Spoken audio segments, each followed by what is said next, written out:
بسم اللہ الرحمن الرحیم۔ السلام علیکم۔ ہمارے چینل MS وائس آفیشیل پر خوش آمدید۔ سلطان عادل نے خاص طور پر ماہر تیر اندازوں کا ایک دستہ بھی بھیجا تھا۔ ان تیر اندازوں نے تیل کی پچکاریوں سے صلیبیوں کی ساری منجنیقیں جلا ڈالیں اور عیسائی فوج کے ایک حصے کو بیکار کر دیا۔ اس دوران صلاح الدین شدید اضطرابی کیفیت میں مبتلا تھا۔ وہ دن بھر اپنے فوجی دستے کے ساتھ قاہرہ کی سرحدوں سے نکل کر گشت کرتا رہتا اور پھر سورج غروب ہونے سے پہلے قصر خلافت لوٹ آتا۔ اس کے بعد وہ ساری رات جاگ کر اپنے خالق کے سامنے سجدہ ریز رہتا اور اس قدر روتا کہ اس کی داڑھی آنسوؤں سے تر ہو جاتی۔ وہ بس ایک ہی دعا مانگتا، اے علیم و بصیر، تو خوب جانتا ہے کہ میں تاج و تخت کا خواہ نہیں، میری تو ایک ہی خواہش ہے کہ پرچم اسلام ہر حال میں بلند رہے۔ اگر میرے ہاتھ اس پرچم کو اٹھانے کے قابل نہیں تو پھر کسی دوسرے علمبردار کو بھیج دے اور اپنے نام لیواؤں کو غلبہ عطا فرما، یروشلم کو ناکام و نامراد واپس لوٹا دے۔ مگر اللہ نے صلاح الدین کی دعاؤں میں وہ تاثیر پیدا کی کہ آفت آسمان نے صلیبی لشکر کو گھیر لیا۔ پہلے موسلادھار بارش شروع ہوئی جو کئی دن تک جاری رہی، یہاں تک کہ صلیبیوں کی لشکرگاہ پانی میں ڈوب گئی۔ ان کے گھوڑے، ہتھیار اور سامان رسد نہ رہی اور یکا یک اس سیلاب میں سامان بہنے لگا۔ ابھی شاہ یروشلم اور اس کے سپاہی سنبھلنے بھی نہیں پائے تھے کہ خوفناک آندھی چلنے لگی۔ ہوا کے جھکڑ اس قدر طوفانی تھے کہ عیسائی فوج کے خیمے اکھڑ گئے، سسلی کے بحری بیڑے تباہ ہو گئے، بے شمار فوجی اپنے ہلاکت خیز انجام کو پہنچے۔ شاہ یروشلم واپس جا رہا تھا تو اس کی آنکھوں کے سامنے ایک لرزہ خیز اور عبرتناک منظر تھا۔ فوجی جو صلیب کی قسمیں کھا کر دمیات کو فتح کرنے آئے تھے، ان کی بے گور و کفن لاشیں پانی پر تیر رہی تھیں اور مردہ خور پرندوں کے غول اس طرف بڑھ رہے تھے۔ عیسائیوں کی اس شکست پر سلطان نور الدین محمود زنگی نے صلاح الدین کو مبارکباد کے ساتھ قیمتی تحائف بھی بھیجے اور اس کے ساتھ ہی اصرار کیا کہ فوری طور پر عباسی خلیفہ کا خطبہ جاری کیا جائے۔ نجم الدین ایوب بھی بار بار بیٹے پر زور دے رہا تھا کہ بلا تاخیر سلطان عادل کے حکم کی تعمیل کی جائے۔ صلاح الدین اس سلسلے میں شدید ہچکچاہٹ کا شکار تھا۔ اسے اندیشہ تھا کہ خلیفہ عہد کو معزول کرنے سے کہیں مصری امراء برہم نہ ہو جائیں اور مقامی باشندوں کے دل میں یہ بات جڑ نہ پکڑ جائے کہ ہم نے اسلام کے نام پر مصریوں کے حقوق غصب کر لیے اور ان کی مملکت کو غلام بنا دیا۔ اس ذہنی کشمکش سے نجات حاصل کرنے کے لیے صلاح الدین نے اپنے امراء کو طلب کر لیا اور انہیں سلطان نور الدین محمود زنگی کی خواہش سے باخبر کیا۔ بعض امراء نے انتہائی پرجوش لہجے میں کہا، سلطان عادل کے ہر حکم پر عمل کرنا ہمارے لیے سعادت کا باعث ہے۔ اگر سلطان بر وقت اپنی فوج نہ بھیجتے تو دمیات پر صلیبیوں کا قبضہ ہو چکا ہوتا اور پھر اللہ ہی جانتا ہے کہ ہم کس قدر انجام سے دوچار ہوتے۔ کچھ امراء نے صلاح الدین کی تائید کی کہ اس طرح فتنہ و فساد کا خطرہ ہے۔ آخر ایک شخص امیر العالم اپنی جگہ کھڑا ہوا اور صلاح الدین کو مخاطب کر کے کہنے لگا، یہ کام مجھ پر چھوڑ دیں۔ تمام لوگوں نے امیر العالم کی طرف حیرت سے دیکھا۔ وہ محرم کا مہینہ تھا۔ قاہرہ کی جامع مسجد میں تمام امراء نماز جمعہ کے لیے موجود تھے۔ اس سے پہلے کہ خطیب اپنا خطبہ شروع کرتا، امیر العالم نمازیوں کی اگلی صف سے تیزی کے ساتھ اٹھا اور ممبر پر چڑھ گیا۔ پھر اس نے بڑے پرسود لہجے میں حمد و نعت پڑھی۔ اس کے بعد عباسی خلیفہ کی درازی عمر اور بلند اقبالی کے لیے انتہائی مؤثر دعا کی۔ تمام لوگ خاموش بیٹھے رہے۔ صلاح الدین بار بار نمازیوں کی طرف دیکھ رہا تھا، کسی کے چہرے پر ناگوار رد عمل کا اظہار نہیں ہو رہا تھا۔ پہلا مرحلہ سلامتی کے ساتھ گزر گیا تو صلاح الدین نے سرکاری طور پر یہ حکم جاری کر دیا، ملت اسلامیہ کے اتحاد کے لیے ضروری ہے کہ تمام ریاستیں ایک ہی خلیفہ کے زیر اثر ہوں۔ میں اعلان کرتا ہوں کہ ہمارے دل اور تلواریں امیر المومنین عباسی خلیفہ کے ساتھ ہیں۔ دوسرے جمعے کو مصر کی تمام مسجدوں میں عباسی خلیفہ کا خطبہ زور و شور کے ساتھ پڑھا گیا اور پوری مملکت میں ایک بھی صدائے احتجاج بلند نہیں ہوئی۔ 2 دن بعد اس خبر کے صدمے میں خلیفہ عہد کا انتقال ہو گیا۔ بعض مورخین کہتے ہیں کہ اس نے زہر کھا لیا تھا۔ حقیقت کچھ بھی ہو، 200 سال بعد مصر میں فاطمی خلافت کا خاتمہ ہو گیا۔ خلیفہ عاد کا خزانہ قیمتی جواہرات اور سونے چاندی سے بھرا ہوا تھا۔ صلاح الدین نے ساری دولت اپنی فوج اور مصر کے غریب باشندوں میں تقسیم کر دی۔ اس عمل سے رعایا اتنی خوش ہوئی کہ جوش مسرت میں اپنے گھروں سے نکل آئی۔ ہزاروں لوگ قصر خلافت کے دروازے پر جمع ہو گئے۔ صلاح الدین، اللہ ہمارے سروں پر تیرا سایہ تا دیر قائم رکھے۔ گرد و نواح کا پورا علاقہ اس شور سے گونج رہا تھا۔ اس دن سے نجم الدین ایوب کا بیٹا یوسف صلاح الدین کے لقب سے مشہور ہوا، اور پھر مصری عوام کا دیا ہوا یہ خطاب شہرت دوام حاصل کر گیا۔ کچھ دن بعد صلاح الدین نے والد کی نسبت کو بھی اپنے نام کا حصہ بنا لیا۔ سرکاری احکام جاری کرنے کے لیے جو مہر بنوائی گئی، اس پر صلاح الدین ایوبی کندہ تھا۔ جب صلاح الدین ایوبی نے مصر پر کل اقتدار حاصل کر لیا تو ایک روز اسے والدہ کی بیماری کی خبر ملی۔ چھوٹا بھائی ملک عادل یہ خبر لے کر آیا تھا۔ اس نے انتہائی غمزدہ لہجے میں بتایا، ام محترم کی بیماری بڑھتی ہی جا رہی ہے۔ طبیبوں نے جواب دے دیا ہے وہ زیادہ سے زیادہ مہینے 2 مہینے کی مہمان ہیں۔ اکثر روتی رہتی ہیں اور کہتی ہیں، اے موت و حیات کے مالک، بس مجھے اتنی مہلت دے دے کہ میں اپنے یوسف کو دیکھ لوں اور پھر تیری بارگاہ کرم میں حاضر ہو جاؤں۔ چھوٹے بھائی کی زبانی والدہ محترمہ کی یہ کیفیت سن کر صلاح الدین ایوبی زارو قطار رویا، اور پھر ملک عادل سے شکایت امیز لہجے میں بولا، ام محترم اس حال کو پہنچ گئیں اور تم مجھے اب بتانے آئے ہو۔ ملک عادل نے معذرت کرتے ہوئے کہا، والدہ محترمہ نے سختی کے ساتھ منع کر دیا تھا کہ کسی کو ان کی بیماری کی اطلاع نہ دی جائے، اور اس کی وجہ یہ تھی کہ آپ اور بابا محترم ایک خطرناک جنگی محاذ پر الجھے ہوئے تھے، اور وہ نہیں چاہتی تھیں کہ یہ پریشان کن خبر سن کر آپ لوگوں کی توجہ تقسیم ہو جائے۔ اب جب کہ آپ حالات پر قابو پا چکے ہیں تو میں نے ضروری سمجھا کہ ام محترم کی آخری خواہش آپ تک پہنچا دی جائے۔ صلاح الدین نے فوری طور پر اپنے والد نجم الدین ایوب اور بڑے بھائی شمس الدولہ توران شاہ سے مشورہ کیا۔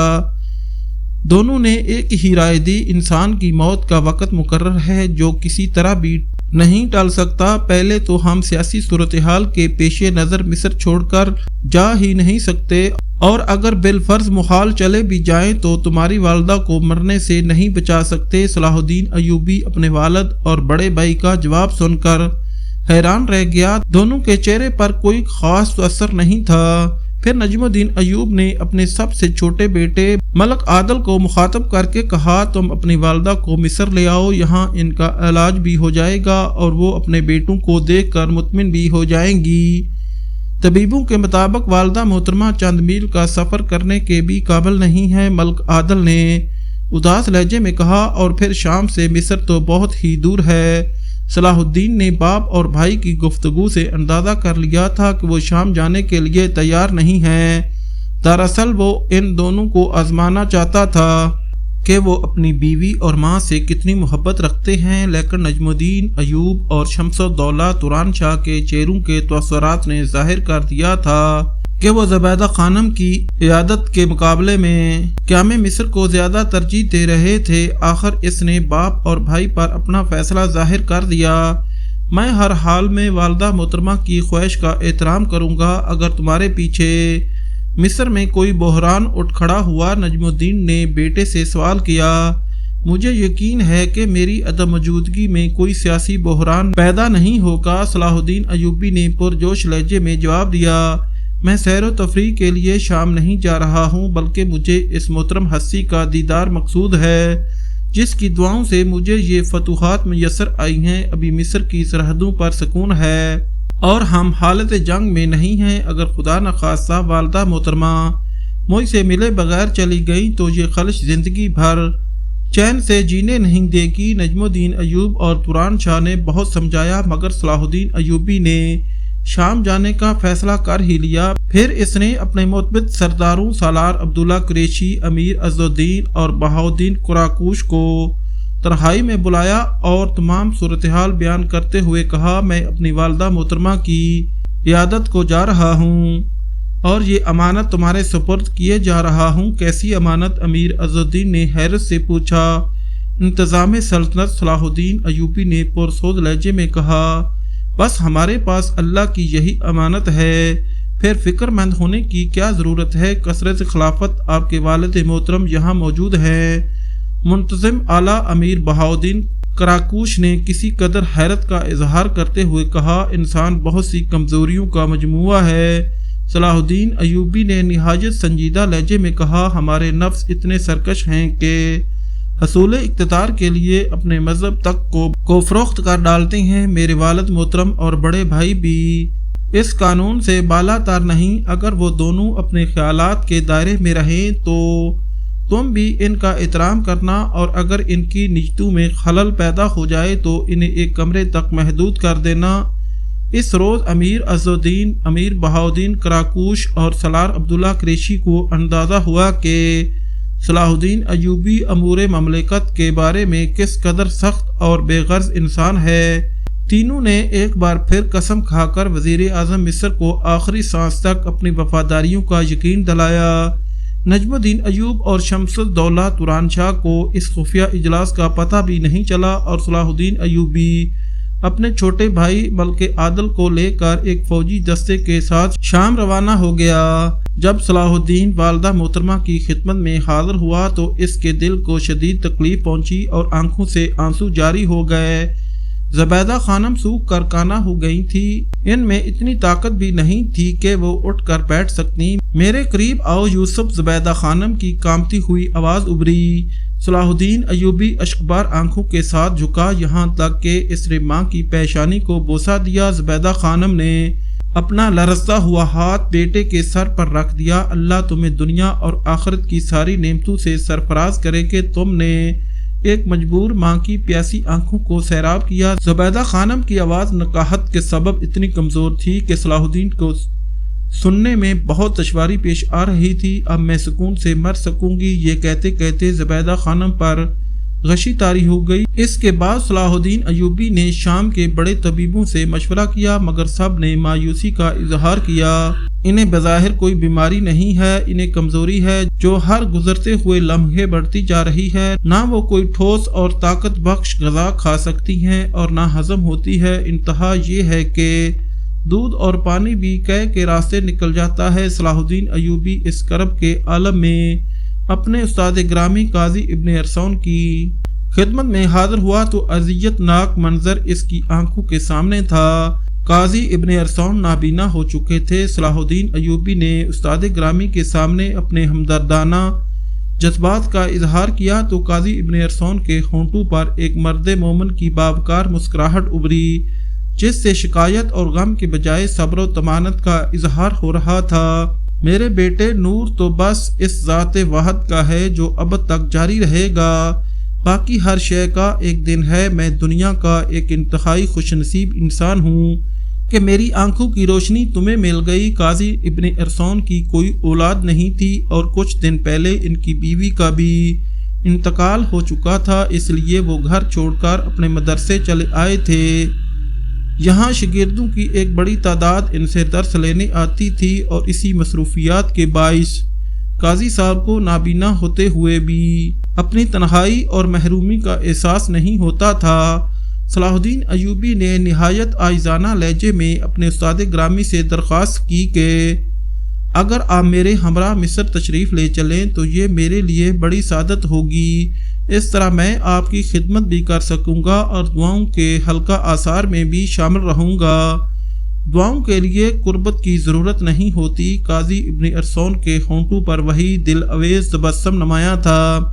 میرے نزدیک شام اور مصر میں اتنا ہی فاصلہ ہے جتنا کہ اس وقت میرے اور تمہارے درمیان، اگر خالق کائنات نے میری دعاؤں میں تاثیر بخشی ہے تو تم کہیں بھی رہو اس سے محروم نہیں رہو گے۔ تمہاری یہ خدمت کیا کم ہے کہ تم اپنے استاد کو یاد رکھتے ہو۔ بس میری آخری نصیحت یہ ہے کہ ایک لمحے کے لیے بھی اپنی حقیقت کو فراموش نہ کرنا۔ میں تم سے راضی ہوں اور ہر وقت دعا کرتا ہوں کہ اللہ بھی تم سے راضی ہو جائے۔ جب اندازہ ہو گیا کہ قاضی ابن ارسون کسی طرح بھی مصر جانے پر آمادہ نہیں ہوں گے تو اس نے اپنی والدہ محترمہ کی بیماری کا ذکر کرتے ہوئے ان کی صحت کے لیے قاضی ابن ارسون سے دعا کی درخواست کی۔ زبیدہ خانم کی شدید علالت اور طبیبان خاص کی مایوسی کا ذکر سن کر قاضی ابن ارسون کچھ دیر کے لیے اداس ہو گئے، پھر اپنے شاگرد سے مخاطب ہو کر بولے، یوسف مجھے اپنی حقیقت معلوم ہے، یہ تو بس اس کی شان کرم ہے کہ اس نے اہل شام کے سامنے میرا برہم رکھا ہوا ہے۔